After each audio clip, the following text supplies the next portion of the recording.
এমন কোন মায়ের বেটার বুকে ক্ষমতা আছে বলতে পারে মহরমে যাওয়া যায়? ওকে হাদিস কোরআন দিয়ে জঙ্গিপুরের মাটিতে কবর দিয়ে দেবো। যদি না বলতে পারে কবর দিতে পারে, আমি আব্দুল করিম ইমামুল ইসলাম নই, জাতির সামনে কথাই বলবো না। মহরমে যাওয়া হারাম, মহরমে যাওয়া হারাম, মহরমে যাওয়া হারাম। দেখি কোন মায়ের বেটা আছে বলতে পারে মহরমে যাওয়া যায়? বলে না কেন?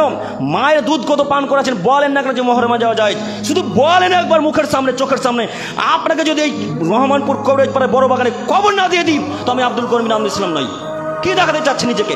শতদিন বলেছি, শতদিন বলা আছে বক্তব্যের মাঝে মহরমে যাওয়া হারাম, মহরমে যাওয়া হারাম, মহরমে যাওয়া হারাম। কোন মানুষ হলে তো কথা শুনবে, মানুষই তো নয়। আল্লাহ সুবহানাহু ওয়া তাআলার বাণী বলছেন যে যারা বুঝেও বোঝে না, অন্তর আছে বোঝে না, দেখেও দেখে না, চক্ষু আছে দেখে না, শুনেও শোনে না, কান আছে শোনে না, উলাইকা কাল আনআম, তারা পশু প্রাণীর মতো, তারা গরু ছাগলের মতো, তারা কুকুর শিকারের মতো, তারা শুয়ারের মতো, বালহুম আজাল, তার চেয়েও খারাপ। বলেন আল্লাহর থেকে কি খারাপ করে বলবে? আল্লাহর থেকে কি খারাপ করে বলবে? আল্লাহ আপনাকে উদ্দেশ্য করে বলছে যারা শুনেও শোনে না, যারা বক্তব্য শুনেছে মহরমে যাওয়া হারাম, তারপরেও যারা মহরমে গেছে তারা শুকরের থেকে খারাপ, তারা কুকুরের থেকে খারাপ, তারা গরু ছাগলের থেকে খারাপ। এমন কোন মায়ের বেটা পৃথিবীর বুকে জন্মগ্রহণ করেনি যে বলতে পারে মহরমে যাওয়া যায়। এমন কোন মায়ের বেটা পৃথিবীর বুকে জন্মগ্রহণ করেনি যে বলতে পারে মহরমে যাওয়া যায়। আমি কিয়ামত পর্যন্ত চ্যালেঞ্জ দিয়ে গেলাম, কিয়ামত পর্যন্ত আপনাদের কবিরাজ পাড়ার মানুষকে চ্যালেঞ্জ দিয়ে গেলাম, এমন কোন আলেমকে খুঁজে বের করেন সে আলেম বলবে এই বক্তব্যের মাঝে যে মহরমে যাওয়া যায়।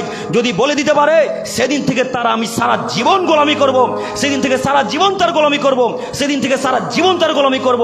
বলে না কেন কোনো মায়ের বেটা? বলে না কেন?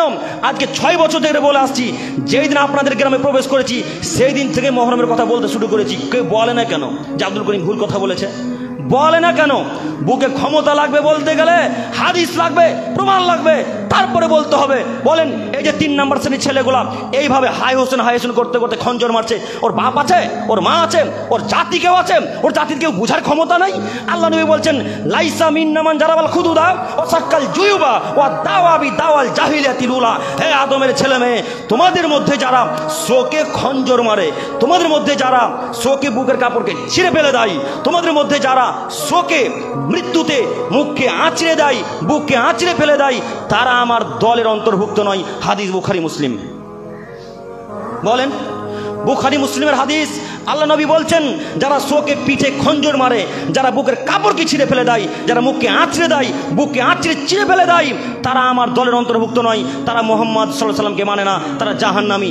বলেন এই যে 3 নম্বর শ্রেণীর ছেলেরা যারা খঞ্জর মেরেছে এরা জান্নাতে কেউ যাবে?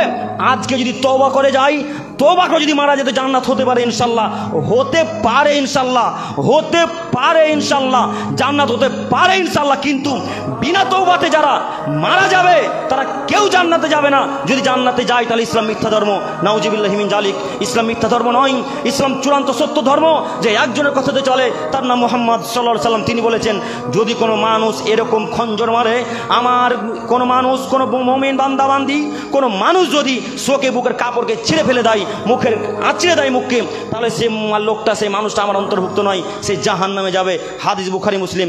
হাদিস সারা জীবন খুঁজতে শুরু করেন যে খঞ্জর মারা যাবে, সারা জীবন খুঁজতে শুরু করেন যে বুকের কাপড়কে ছিঁড়ে ফেলে দেওয়া যাবে, সারা জীবন খুঁজতে শুরু করেন যে মুখকে আঁচড়ে ফেলে দেওয়া যাবে, এইভাবে কেটে দেওয়া যাবে। সারা জীবন খুঁজতে শুরু করলে কিয়ামত পর্যন্ত পাবেন না, কিয়ামত পর্যন্ত পাবেন না। আবার বলে গেলাম কিয়ামত পর্যন্ত চ্যালেঞ্জ ছুড়ে গেলাম রহমানপুর কবিরাজ পাড়ার মানুষকে। শুধু রহমানপুর কবিরাজ পাড়া নয়, সারা পৃথিবীতে যেখানে যারা মহরমকে মানে, সারা পৃথিবীতে যেখানে যারা মহরমকে মানে, সারা পৃথিবীতে পাকিস্তান, ওই আপনার পাকিস্তান বা বাংলাদেশ, চীন, এই 3-4টি দেশে বেশি মহরমকে মানে, এই 3-4টি দেশে বেশি মহরমকে মানে। সারা পৃথিবীর মানুষকে চ্যালেঞ্জ ছুড়ে গেলাম, কেউ যদি প্রমাণ করে দিতে পারে সেদিন থেকে জাতির সামনে তো কথা বলবো না, বলবোই না, সেদিন থেকে তারা আমি সারা জীবন গোলামি করবো ইনশাল্লাহ। বলে গেলাম আজকে। বলেন সারা গ্রামের মানুষ গ্রাম খালি করে ওই চরকাতে যাবে কেন? কেউ কি এরা মুসলমান নয়? এরা কি সবাই খ্রিস্টান? এরা কি সবাই ইহুদি?